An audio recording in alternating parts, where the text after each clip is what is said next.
These 2 tips will help you grow your YouTube channel fast in 2021. These are beginner tips so you can just do it right when you start it on YouTube. Now let's start with number 1 and do your keyword research before you hit record. So let me give you for instance here. If you just talk about a video about YouTube SEO and you make your title YouTube SEO, you have to go against millions, it's not billions of competitors against that search term. But if you do this instead, YouTube SEO tips for beginners to get views on YouTube, there's more of a chance to get views on that video and ranking search.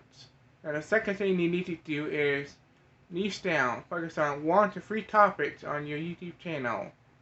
This is because when YouTube looks at your channel and it knows what it's about, it will recommend it to the right audience. Pro tip: when you do your keyword research, have these video topics in mind when you do it so you know what to look for. That is all. Have a great day.